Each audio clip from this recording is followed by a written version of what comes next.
What up, y'all? It's your boy Coffee Kid back with another episode of The Observation. It's a blessing to be here. I hope y'all been well.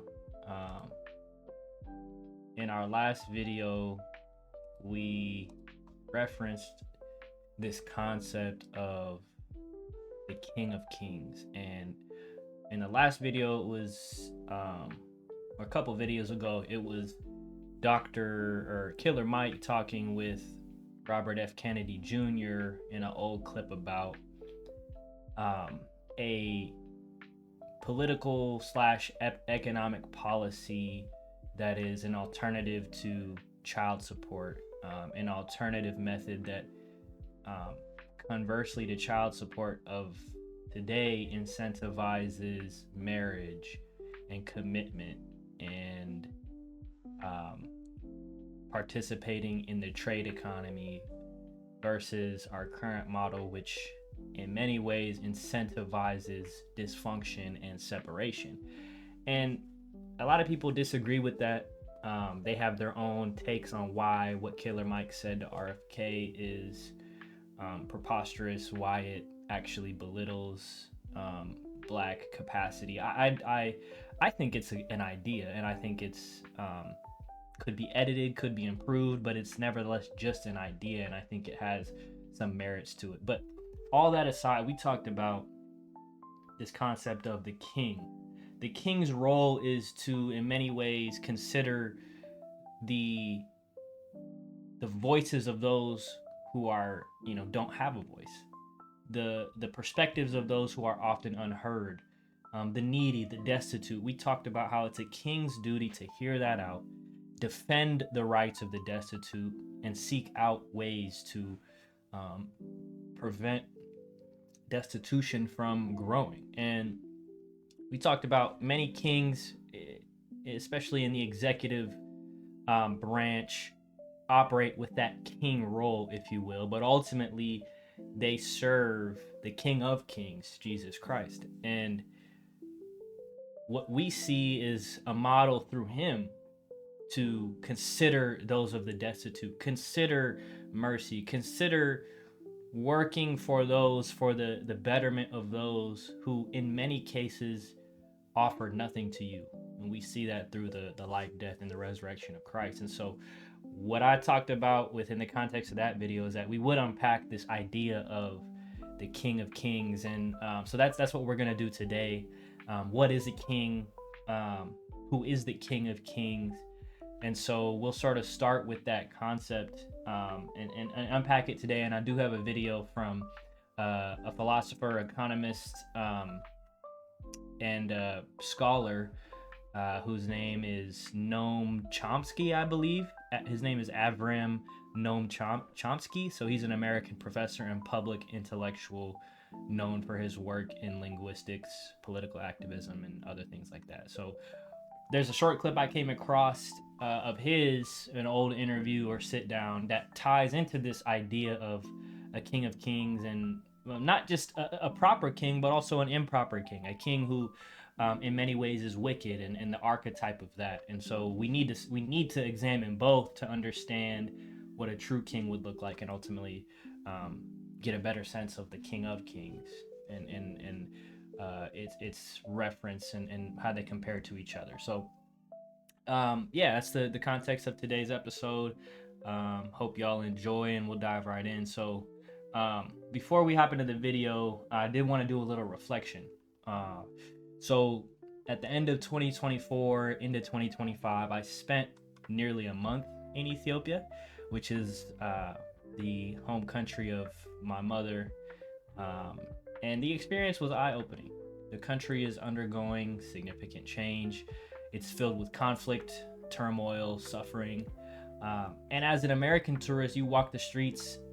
The reality is, especially during that time of the year when a lot of other Ethiopians from America or Europe are coming, you are living in the top 1%. I was living like that, where my money, my buying power is getting stretched. I'm very much a transplant in a society that's way different than what my spending power is used to.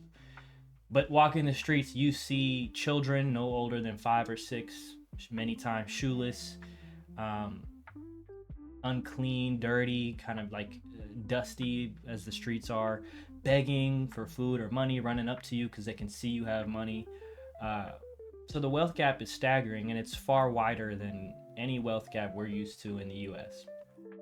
So you see a lot of pain, instability, but despite all of that, Ethiopia is moving in a clear direction under its current leadership. Um, some, as you talk to the uncles at the functions, some might call it progress with new roads, flashy buildings, street lights, and new monuments.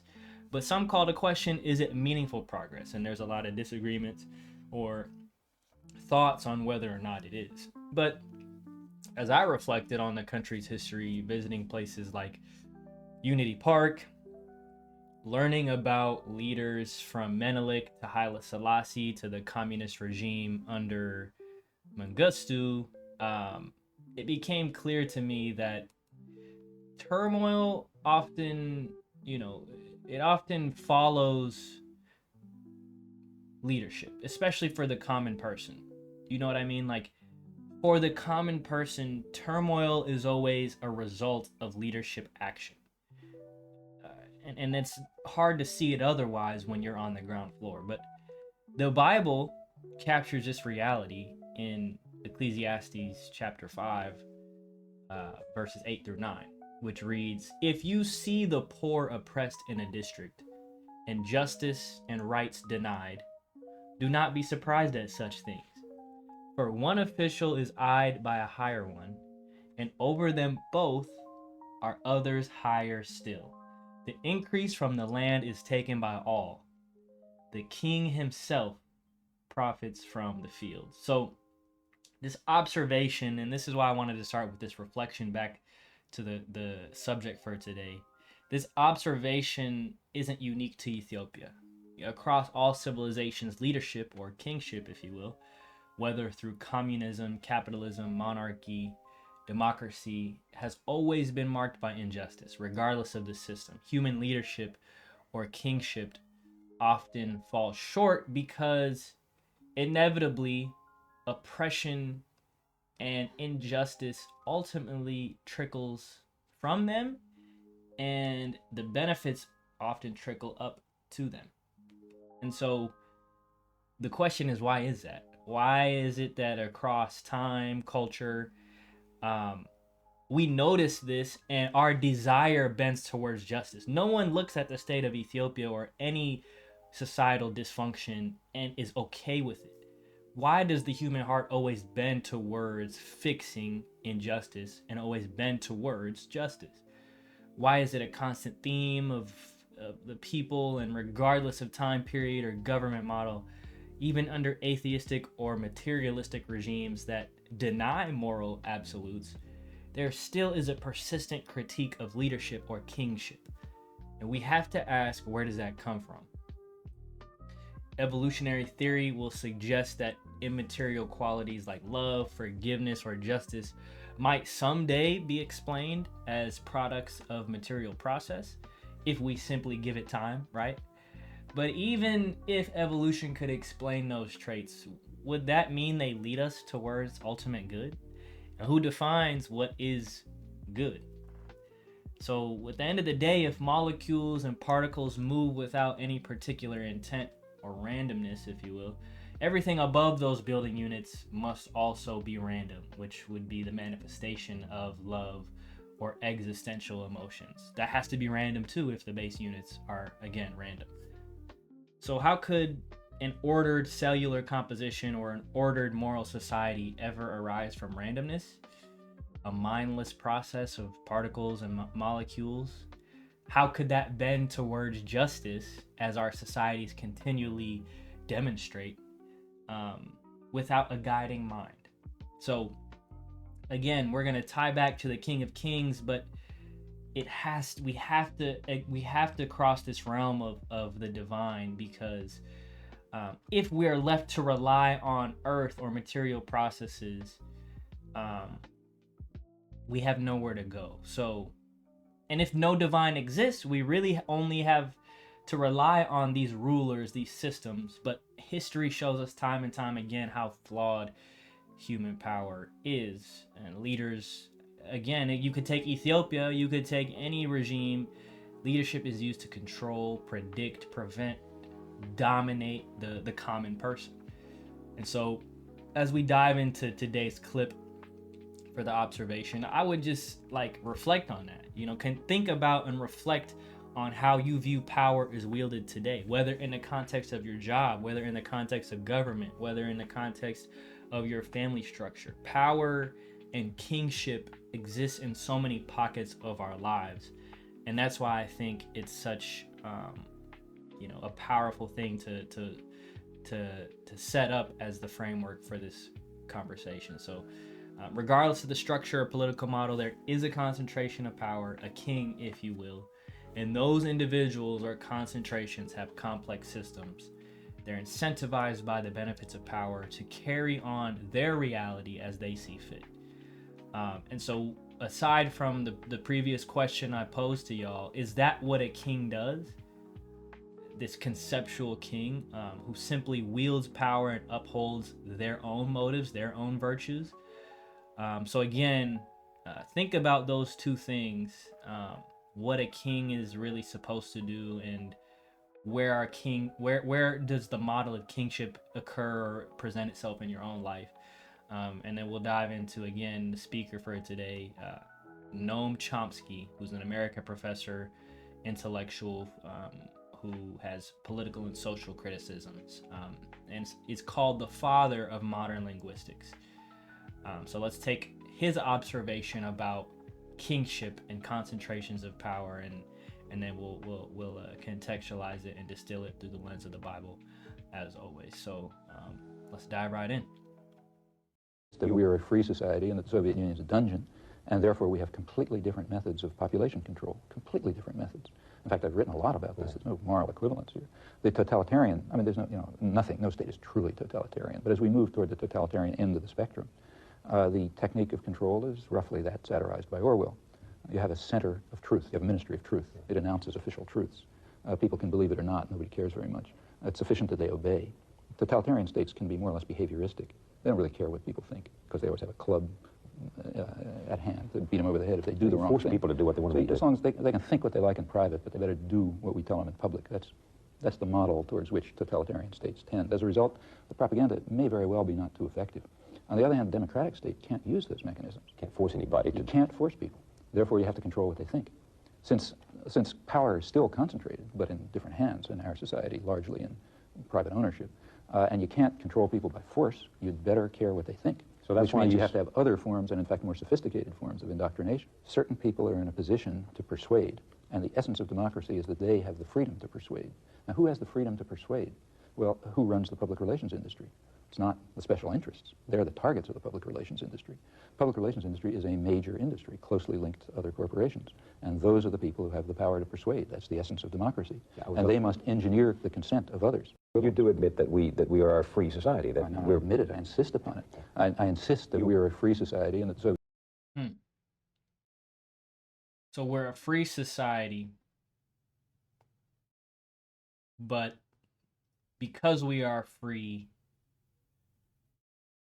there tends to be a shift towards a model where there still is only a few people that control the truth. And that's an interesting concept. Let me run this back. The Soviet Union is a dungeon, and therefore we have completely different methods of population control, completely different methods.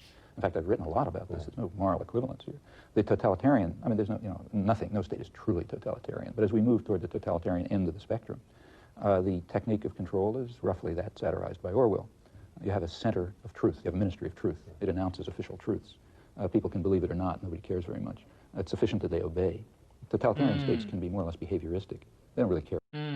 So, well, he's saying the opposite, actually. At least in the context of our society. Well, it depends on the country you're examining. We'll take the U.S., for example. I think that's what I would assume he's referring to. So this more free society is where more shadowed forms of control exist. But It's interesting. It's still about truth. The model of arbiting truth still takes precedent. It's still the most important thing. The manner in which truth is disseminated is different. It, in many ways, is still controlled. It's still centralized. It's just not as forced in a more free society. But I think in our current state, let's take the US for example, we are still an audience for different arbiters of truth. And ultimately, if you follow the money, it's not that many people who have control over public relations. So if we connect it back to the concept of kingship here, let's connect it back. The reality is, whether or not you have a totalitarian method of truth and centralization of truth, or a more shadowed, decentralized, or you know, network of delivering truth as we have in our modern society of social media, digital networks. Like I said, regardless, truth is what people want control over. And so when you think of the concept of a king, a centralization of power, though it's more dispersed, in many ways there is still these networks of human kingship, centralizations of thought, ideas, and belief that still rule where the society, and still urge the society in the direction it should go, in the ways it should think. And you can see that in our, anecdotally, you can see it in the way our society thinks today. Our young generation has different tendencies in what they value. They value self-autonomy. They value self-image, self-worth. They value more material things. And those ideas, those shifts have been urged, in my opinion. I think it's a mix of multiple different things, but I do think this, decentralized network of truth givers that Noam Chomsky is saying exists in a free society push people to think in certain directions for their own specific reasons. So when we step back into this concept of the King of Kings, who ultimately oversees all the kings in this earth, whether or not it's in a free society or a totalitarian society. The Bible reveals that we were never meant to have human kings. You could look at Israel, because of the envy of the society structures and the powers of the nations around them. Because they envied those things, they wanted a king to resemble those models. They looked at the Almighty Creator, who was a visible pillar of smoke, literally guiding them through safety and protecting them with visible miracles before their own eyes, supernatural occurrences on a daily basis. The Israelites had the nerve to ask him to install them an earthly king. But you see, God is a gentleman, as my pastor often says, so he grants them these conceited wishes. But still, humanity was designed to serve the one who created us, God, the King of Kings. So unlike these earthly rulers that exist in different, models and capacities, unlike these earthly rulers, his foundation is justice and righteousness. If we look at the networks and the reasons of the world's truth, again, regardless of the model, what is their foundation? What is their reason and motive behind the truth that they try to disperse? But unlike any other earthly rulers, God's foundation is justice and righteousness. So we read from Scripture. In Psalms 97, dated around the 6th to 5th century BC, the psalm reads this, quote, "The Lord reigns, let the earth be glad, let the distant shores rejoice. Clouds and thick darkness surround him. Righteousness and justice are the foundation of his throne."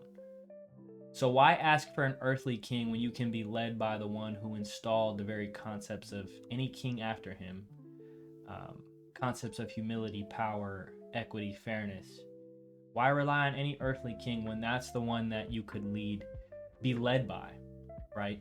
Why be swayed by these shadow networks of truth, these shadow networks that push you and unction you into a certain way of thinking, into a certain mode of being? You see, throughout history, human kings have been flawed. We touched on that in the intro, with many half-truths embedded in their ideologies. So even the most progressive societies have fallen short. You know, we could take it back to Ethiopia and reflect on its past and present leaders. And I'm reminded that no king, past, present, or future, can meet humanity's deepest need, physical or spiritual. So the Bible points us to an ultimate king whose reign transcends time, an ultimate arbiter of truth. It's interesting that in the totalitarian state, there is a ministry of truth. The Bible points towards Jesus as the way, the life, and the truth. So in an existential way, there is a truth out there. There is only one.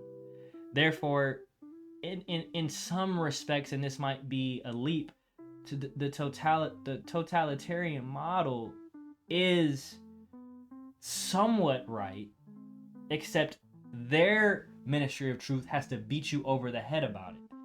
Think about that.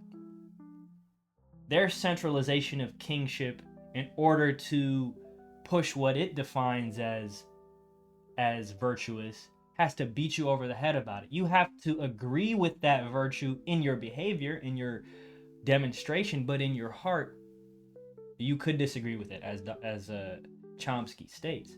So the structure resembles God, the fact that there is one, but it's distorted in the fact that it's not true. It's not of the heart.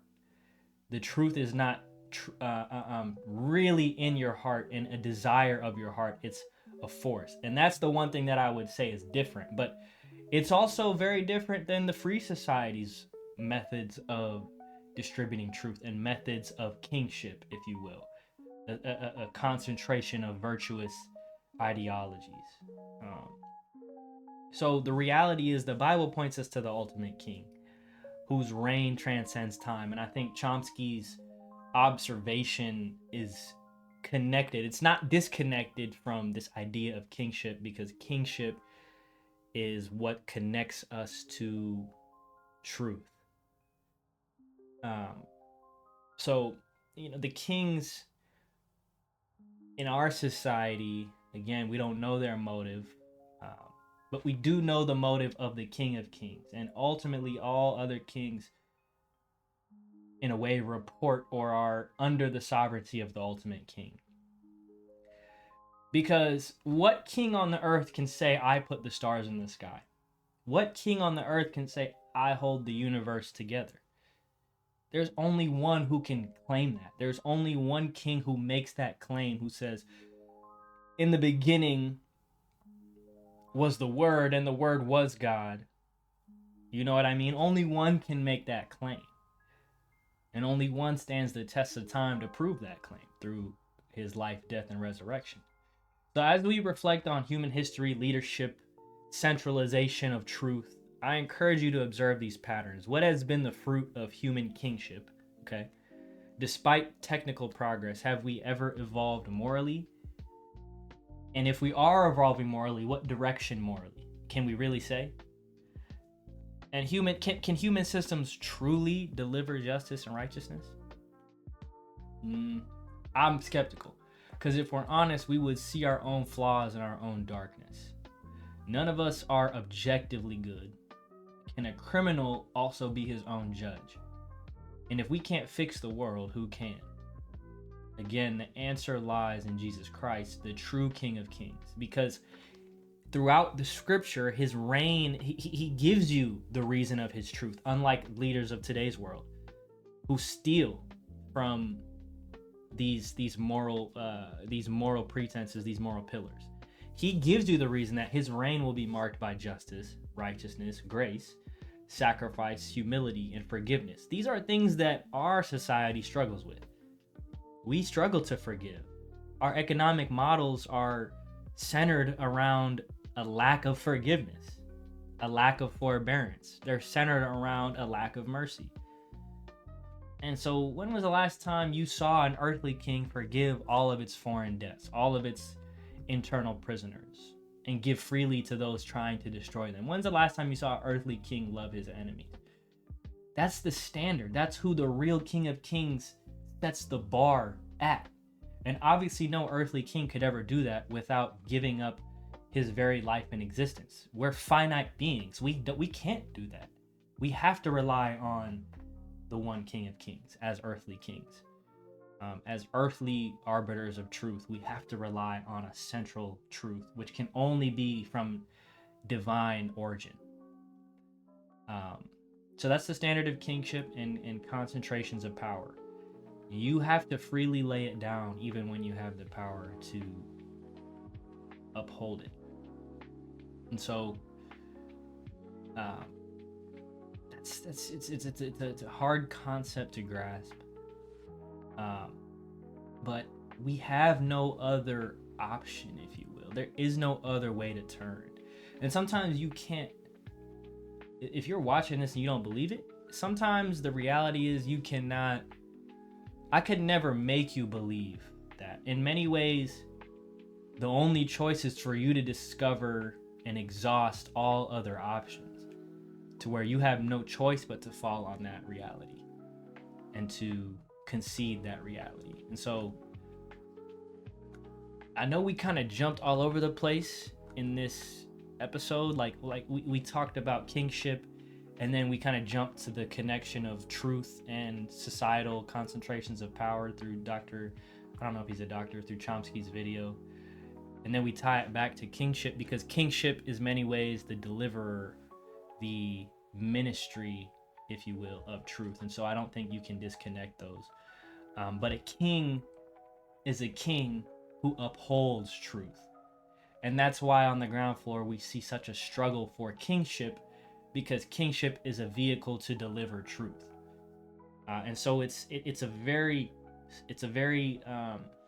divine role to play the role of a king, an earthly king, because you have to submit to the will of God in order to be a successful king.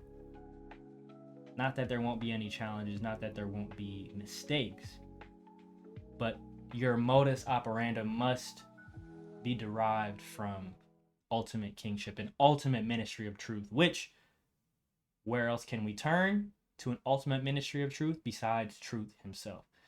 And so the concept of a king and truth must be intertwined, because that's how we see the model given to us from a divine standpoint in the person of Jesus Christ. So, man, I hope y'all enjoyed. Let me know what you think about these sort of lofty ideas. Any, comments, thoughts, disagreements, drop them in the comments. Like and subscribe if you enjoy this content, if you found it interesting or intriguing or surprising. And yeah, it's been another episode of The Observation with your boy Kafa Kid. I hope y'all have a wonderful day or evening, wherever and whenever you're watching this. Peace.